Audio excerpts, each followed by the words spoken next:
Last season, Arsenal came so close again. But this summer, the Gunners did not just rest, they reinvested in the squad. Let's talk about Arsenal 2025-2026 season. Who have they brought in? What has changed? What is the plan? And most importantly, what Arsenal fans should expect coming into the new season. Arsenal Football Club. This is a club that finished second in the Premier League last season, finishing on 74 points, which is a very respectable amount of points. Of course, making it a hat trick of second place finishes. This is a team that also had the strongest defense in the league, having the least goals conceded, the meanest defense in the league, basically.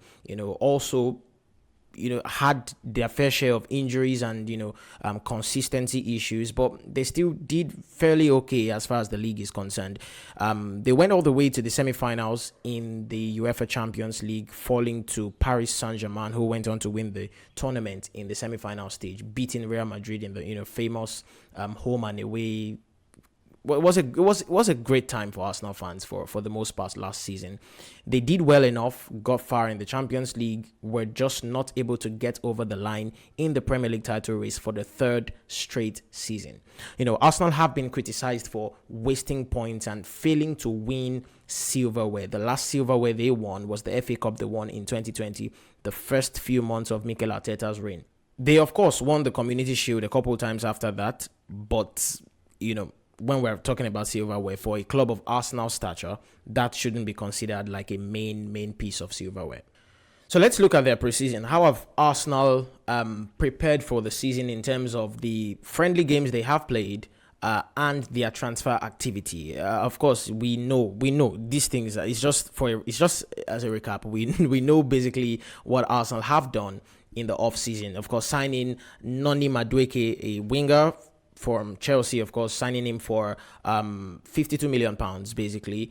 Of course, the famous signing of the Swedish bagsman, Victor Gyökeres, from Sporting Club de Portugal for about £64 million. Signing Kepa Arrizabalaga from Chelsea, signing Christian Norgard from Brentford, signing Martin Zubimendi from Real Sociedad. These are signings that are bolstered depth and quality. Arsenal now have strength in depth, and not just strength in depth, but also quality in depth. We've talked a lot about how good Arsenal's first 11 is, but not so much the backup, and now Arsenal can say that they have that in abundance. We also know that, the likes of Ethan Nwaneri has signed a new long-term contract, and that means that Arsenal have a rising youth core that is ready to, get them back challenging at the top table. I mean, they've been challenging at the top table, but basically just make them win silverware, and not just for the now, but even for years and years and years to come. In terms of preseason friendlies, the last two friendly games that Arsenal played was, I believe, a 3-2 friendly loss to Villarreal, where, of course, Gyökeres didn't perform so well because, of course, he was still working his way to fitness. And we had the likes of Doman, who is another youngster that, Arsenal fans and the football fans at large should watch out for. Very, very, very, very talented player. And, of course, the recent Emirates Cup win, where Arsenal defeated Athletic Bilbao at the Emirates Stadium. Of course, in that game, Gyökeres scored his first goal for Arsenal, and there were very good showings from the likes of Martin Zubimendi and Noni Madueke. But how are they going to set up? How is Mikel Arteta going to set up his team, especially having to integrate these new signings? Let's take a look at the tactical board. Of course, we know that Mikel Arteta likes to play in a 4-3-3 setup, having Raya in goal. Usually it's going to be Timber at right back, or it could be Ben White, but usually it's going to be Timber, and the unbreakable defensive duo of William Saliba and Gabriel Magalhaes. You have Miles Lewis-Kelly, one of the best young players in the world. Then you have, of course, that midfield duo. Now, that midfield duo, I believe, is where Arsenal would be a problem for many teams this season. Martin Zubimendi and Declan Rice. You see, both these players are players that are technically adept and physically I feel Martin Zubimendi, of course, we know how physically good Declan Rice is. He has an engine to run up and down the pitch for the whole 90 minutes. But Martin Zubimendi actually brings that, despite the fact that he is a newbie to the Premier League. I believe he's a player that can actually do all of those jobs. Yeah, I mean, that's running around that Declan Rice does a lot. That running around that Thomas Partey, used to do a lot as well. I believe Martin Zubimendi brings that in abundance. And one key thing I believe Martin Zubimendi does for Arsenal that cannot be overstated is the fact that Arsenal, when playing out from the back, many times when they have been pressed high, they rely on Declan Rice having to drop deep to receive the ball and then drive up the pitch. Now, that in itself is not a problem, but where the problem comes is Declan Rice having to drop deep to pick up the ball leaves the opposition defenders with one less attacker to worry about. And because of how good Declan Rice is in between the lines, I believe he has evolved into more of a player in number 8, number 10 hybrid who is better in between the lines, can receive the ball, go on the turn, and is able to then play passes or drive the ball into the final third and, just cause havoc for the opponent. But when he's having to drop deep because Arsenal have been pressed high and, they're struggling to play out from the back, it is slightly difficult for him to, influence the game at the opposite end of the pitch. Which is why I believe bringing in Martin Zubimendi is so important, because Martin Zubimendi is very press resistant. When he gets on the ball, he can dictate play, he can progress the ball in the midfield and ensure that Arsenal are able to get up the pitch.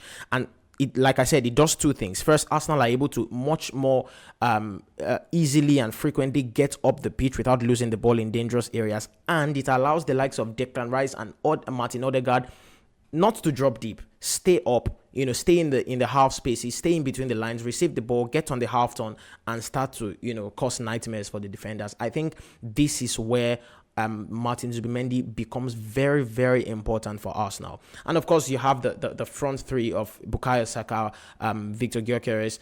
Right now, I have Noni Madueke there, but I believe Arsenal are working on bringing a left winger. But right now, it looks like it's going to be Noni Madueke starting on that place. It could be Gabriel Martinelli or the new left winger that Arsenal would be bringing to the team. So basically, that's the way I see, Arsenal playing this season. I believe that, of course, what Victor Gyökeres brings. Victor Gyökeres brings physicality. He brings goal threat, And one thing I also like is that there's now heightened competition for places between the likes of Bukayo Saka, Gabriel Martinelli, Noni Madueke, Ethan Nwaneri, and even the left winger that will be brought. I believe that there is more competition amongst those forward players now. If Saka is not up to speed, someone can step up, and before, Arsenal have always relied on Saka to produce that moment of magic. But now there are so many players at the front that, can conjure up something when they're faced against very tight defenses. Speaking about Arsenal's defense, I don't think there's anything more that needs to be said. Arsenal have always had a very, very good defensive foundation.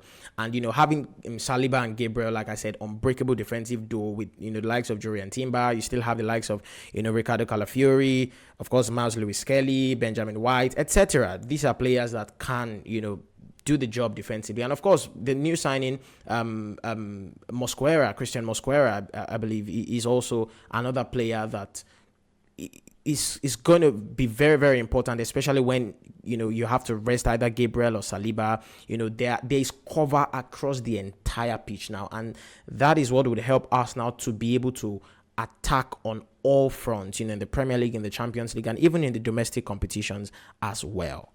I think that of all the teams that will be challenging for the Premier League title this season, I think Arsenal is the most complete of them. Which is why I believe that Arsenal can win the Premier League this season. I feel they should win the Premier League this season.